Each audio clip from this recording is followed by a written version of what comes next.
Hello नमस्कार दोस्तों, स्वागत है हमारे एक और नए वीडियो में आप सभी का। तो दोस्तों, आज के वीडियो में आप सबको बताने वाले हैं कि जो छुट्टी है, जो रेलवे कर्मचारी को छुट्टी मिलता है 1 साल का, तो किस प्रकार से लेना चाहिए और कैसे कैसे लिया जाता है, कौन सा छुट्टी कब लिया जाता है और किस तरह से उसका रूल है लेने का।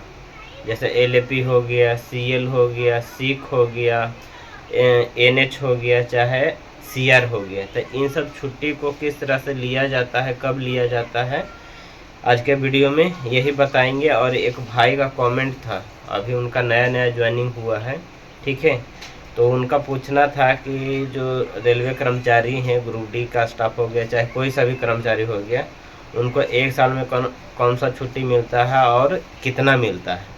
तो सबसे पहले आप सबको ये बता देते हैं कि जो ग्रुप डी का स्टाफ हैं, रेलवे कर्मचारी जो भी हैं, उनको 1 साल में कितना छुट्टी मिलता है, ये सबसे पहले आप सबको बता देते हैं। और किस तरह से कौन सा छुट्टी लिया जाता है, जैसे सीएल हो गया जिसको कैजुअल लीव बोला जाता है, एलएपी हो गया लीव एवरेज पे हो गया, ठीक है, और एक सिक होता है, सिक है, ठीक है, LHAP होता है, ठीक है। तो हाफ लीव हाफ एवरेज पे होता है, जो जिसको सिक बोलते हैं, सिक को LHAP बोला जाता है, ठीक है। तो ये 3 प्रकार का छुट्टी रेलवे कर्मचारी को दिया जाता है 1 साल में। और जो सिक सीएल है जिसको कैजुअल लीव बोला जाता है, 1 साल में 10 दिया जाता है। और जो LAP है 1 साल में 15 दूनी 30 दिया जाता है। सर्दी सर्दी हो गई पलक को। जो LAP हुआ, LAP 1 साल में 30 दिया जाता है। अब 15 पहले जनवरी से लेकर जुलाई तक 15 LAP दिया जाता है, फिर जुलाई से लेके दिसंबर तक 15 LAP दिया जाता है, ठीक है। 15-15 2 भागों में दिया जाता है। बाकी HLAP है जिसको सिक बोलते हैं, वो भी हाफ दिया जाता है, हाफ नहीं, उसको एक ही बार दिया जाता है। और उसका जैसे 20 है तो उसका आधा माना जाता है 10, ठीक है। 20 मिलता है लेकिन उसका 24 घंटा मिला के हाफ ही माना जाता है, 10 ही माना जाता है। तो 10 CL हो गया, 30 LAP हो गया और 10 सिक हो गया। तो 10 और 30 40 50, 1 साल में 50 छुट्टी मिलता है रेलवे कर्मचारी को, ठीक। तो कौन सा छुट्टी किस तरह से लिया जाता है, कब कब लिया जाता है, चलिए आप सबको बताते हैं एक चार्ट के माध्यम से, ठीक है। एक ग्रुप में आया था और वो उसमें पूरा विवरण से अच्छी तरह से समझाया गया है कि सीएल छुट्टी कैसे और कब लिया जाता है, LAP कब से और कब लिया जाता है, और जो सिक है रेस्ट के बाद सिक मार सकते हैं कि नहीं मार सकते हैं, ये सब सारा डिटेल उसमें दिया गया है। तो चलिए उसी PDF के माध्यम से आप सबको बताने की कोशिश करेंगे और बताएंगे, ठीक है। तो यहाँ पर आप लोग देख सकते हैं, ये वही लिस्ट है जितना भी रेलवे कर्मचारी हैं जिनको CL LAP सिक जो भी छुट्टी मिलता है, वो किस तरह से लिया जाता है और किस तरह से लेना चाहिए, पूरा यहाँ पे देखिए लिस्ट दिया हुआ है, ठीक है। तो चलिए ये लिस्ट की मदद से आप सबको समझाने की कोशिश करेंगे और बताएंगे, ठीक है। यहाँ पर पहले सबसे पहले आप सबको बता देते हैं, CL can not be taken before और आफ्टर PL। PL का मतलब हुआ पैटर्निटी लीव। पैटर्निटी लीव जब मिलता है, जब कोई भी कर्मचारी, महिला हो गया चाहे पुरुष हो गया, वो पिता बनते हैं चाहे माता बनते हैं, तो 15 दिन का 2 बच्चों पर मिलता है, 15-15 दिन का, ठीक है, PL। तो वही यहाँ पे दिया गया है, ठीक है। तो यहाँ पे देखिए शुरू में CL है, बाकी PL पैटर्निटी लीव दिया गया है। तो CL जैसे आप CL छुट्टी लिए उसके बाद पैटर्निटी लीव आप नहीं ले सकते हैं, ठीक है। यहाँ पे देखिए, यहाँ पे समझाया गया है। और उसके बाद but LAP can be taken before और आफ्टर PL। LAP लेने के बाद आप अगर LAP छुट्टी लेते हैं और बाद में फिर PL पैटर्निटी लीव लेते हैं, तो उस दौरान आप ले सकते हैं। ठीक है, यहाँ पर भी देखिए शुरू में पीएल लिया है, पीएल है, पीएल है, पीएल है और बाद में सीएल लिया है, तो ये रॉन्ग माना जाएगा, नहीं अब्सेंट हो जाएगा। ठीक है, पीएल के पहले चाहे बाद में सीएल नहीं ले सकते हैं।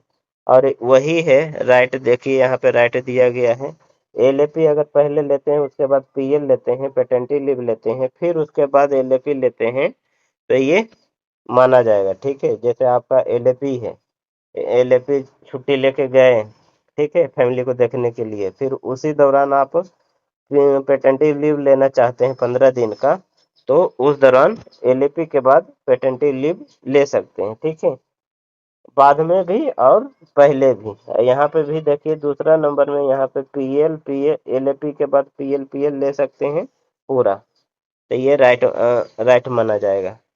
और दूसरा नंबर में देखिए यहाँ पे ये है, जैसे आप परजेंट है, यहाँ पे परजेंट है, फिर आपका एनएच आ गया, जैसे हम आज ड्यूटी किए और कल एनएच है और परसों सीएल छुट्टी ले लिए 2 दिन। ठीक है, और फिर चौथा दिन रेस्ट आ गया मेरा, फिर उसके बाद एलएपी ले लिए, तो ये गलत माना जाएगा, ऐसे नहीं ले सकते हैं। ठीक है, कैसे ले सकते हैं, तो देखिए उसके नीचे में दिया गया है, जैसे आप परजेंट है, यहाँ पे नीचे में दिया है परजेंट है, फिर एनएच है, फिर एलएपी एलएपी एलएपी ले सकते हैं। ठीक है, फिर परजेंट हो सकते हैं, लेकिन ऊपर में जो दिया गया है इसमें परजेंट है, फिर एनएच है, फिर सीएल सीएल लिए, फिर रेस्ट लिए, फिर एलएपी, सीएल और एलएपी एक साथ नहीं ले सकते हैं, या तो सीएल पूरा ले लीजिए, नहीं तो एलएपी लीजिए। तो यहाँ पे दूसरा नंबर पे यहाँ पे दिया गया है कि आप परजेंट है, फिर कल हो के आपका एनएच है, उसके बाद फिर आप 3 दिन 4 दिन छुट्टी लेते हैं, तो उस दौरान आप ले सकते हैं। यहाँ पे देखिए राइट राइट माना गया है। फिर तीसरा नंबर में आप सबको बताते हैं, तीसरा नंबर में है, अगर आप परजेंट हैं आज, फिर कल एनएच है और परसों 2 दिन 2 दिन आप सीएल लिए, उसके बाद फिर रेस्ट लगा, उसके बाद फिर किसी कारणवश आपका तबीयत खराब हो गया तो सीक मार दिए, फिर प्रेजेंट हुए, तो इस दौरान आपको गलत माना जाएगा, ऐसे में एब्सेंट हो जाएगा। सीएल के बाद सीक नहीं मार सकते हैं। ठीक है, और सीक कब मार सकते हैं, देखिए दूसरा नंबर में नीचे दिया गया है, प्रेजेंट है, फिर कल एनएच है, एनएच के बाद 2 दिन 3 दिन आप एलएपी ले लिए, एलएपी लेने के बाद आप सीक मार दिए, तबीयत खराब हो गया तो सीक मार दिए, तो उस दौरान आपका सही माना जाएगा, राइट माना जाएगा। ठीक है, तो उसी तरह से देखिए पूरा विवरण नीचे दिया गया है, आप अच्छी तरह से समझ लीजिए। ठीक है, बाकी देखिए सीएल है चौथा नंबर में, 2 दिन सीएल लिया, फिर सीआर, सीआर का मतलब हुआ कि जैसे एक्स्ट्रा ड्यूटी करता है तो उसको सीआर के रूप में कर्मचारी को दिया जाता है। ठीक है, तो सीआर उसको बोला जाता है।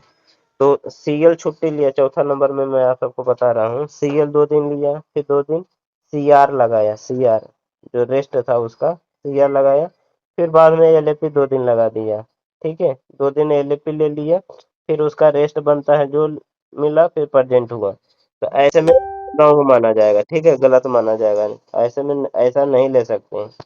पहले आप सीआर लीजिए, पहले आपका सीआर लगेगा, जो भी आपका एक्स्ट्रा ड्यूटी किए हो, जिस जिस रूप में आपको सीआर मिला है, तो पहले आपको सीआर लेना पड़ेगा। ठीक है, सीआर बीच में नहीं ले सकते हैं, सीएल के बाद सीआर नहीं लगा सकते हैं, सीआर शुरू में ले सकते हैं चाहे लास्ट में ले सकते हैं। ठीक है, तो सीआर शुरू में देखिए 2 दिन सीआर ले लिया, फिर एलएपी लिया 4 दिन, फिर रेस्ट लगा, फिर प्रेजेंट हुआ, तो ऐसे में राइट माना जाएगा। ठीक है, और यहाँ पे देखिए अगर उसका रेस्ट है, 5वां नंबर में मैं आप सबको बता रहा हूँ, 5वां नंबर में जैसे रेस्ट लगा, रेस्ट है आज, फिर 2 दिन सीएल लिया, फिर एनएच लग गया, फिर एलएपी 3 दिन लिया, फिर रेस्ट लगा, फिर प्रेजेंट हुआ, तो ऐसे में रॉन्ग माना जाएगा।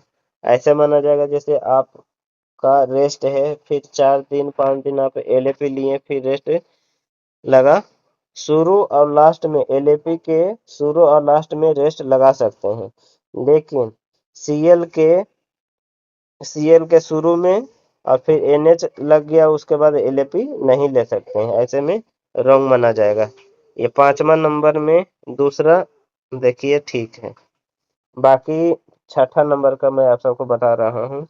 प्रजेंट है, थर्सडे का प्रजेंट है, ठीक है, और 2 दिन सीएल लिए, फिर रेस्ट लगा, फिर एलएपी, फिर सीएल, फिर प्रजेंट, ऐसे में रॉन्ग माना जाएगा, ठीक है।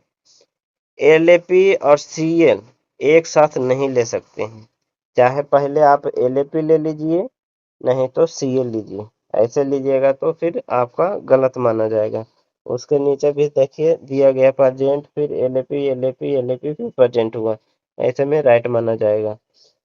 इसी तरह से पूरा नीचे भी विवरण दिया गया है, ठीक है, पूरा जितना भी विवरण है पूरा नीचे दिया गया। सीख के बारे में 8वां नंबर में मैं सबको बता देता हूँ। सीख के बारे में यहाँ पे देखिए दिया है, सीख के बारे में 8 नंबर में। जैसे आप प्रेजेंट हैं, आप प्रेजेंट हैं आज, जैसे आज हम प्रेजेंट हैं, कल मेरा तबीयत खराब हो गया तो 4 दिन हम सिक लगा देंगे, 4 दिन सिक लगा, फिर 5वां दिन मेरा रेस्ट बनता है, फिर रेस्ट के बाद फिर हमें एलएपी 3 दिन लिए, फिर प्रेजेंट हो गए, तो ऐसे नहीं ले सकते हैं, ठीक है। ऐसे में रॉन्ग माना जाएगा, गलत माना जाएगा। सही माना जाएगा देखिए यहाँ पे दूसरा नंबर में है। पहले जैसे कि हम आज प्रेजेंट थे, फिर कल मेरा तबीयत खराब हो गया, सिक ले लिए 4 दिन, यहाँ पे देखिए, यहाँ पे देखिए 4 दिन सीख लिए, फिर एलएपी लिए, एलएपी लिए 4 दिन, एलएपी ले लिए, फिर प्रेजेंट हो गए, ऐसे में राइट माना जाएगा। सीख के बाद एलएपी, चाहे एलएपी के बाद सीख ले सकते हैं, लेकिन जो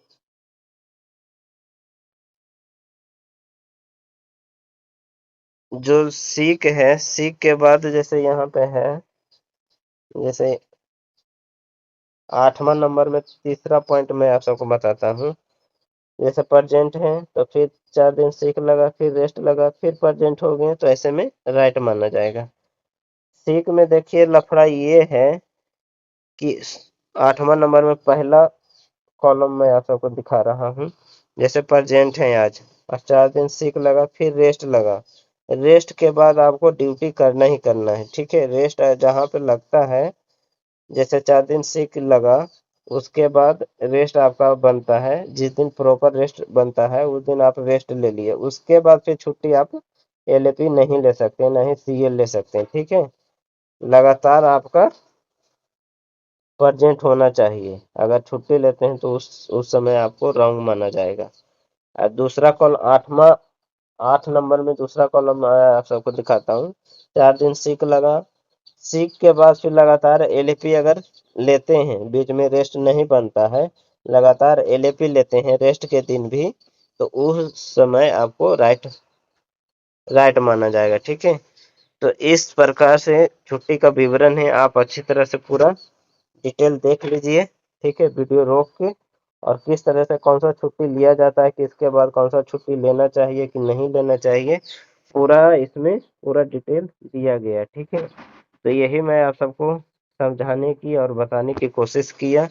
अगर कुछ डाउट रहा, कुछ समझ में नहीं आया, तो ये जो लिस्ट है अच्छी तरह से आप देख लीजिए। पीएल के मतलब मैं आप सबको बता दिया कि पेटेंटी लीव होता है, सिक के बारे में मैं आप सबको बता दिया कि एचएलएपी है वो हो गया, ठीक है। सीएल के बारे में बता दिया, एलएपी के बारे में बता दिए, सब बता दिया आप सबको, ठीक है। अगर कुछ पूछने का रहा तो कमेंट करिएगा, कमेंट के जरिए आप सबको बता देंगे, ठीक है।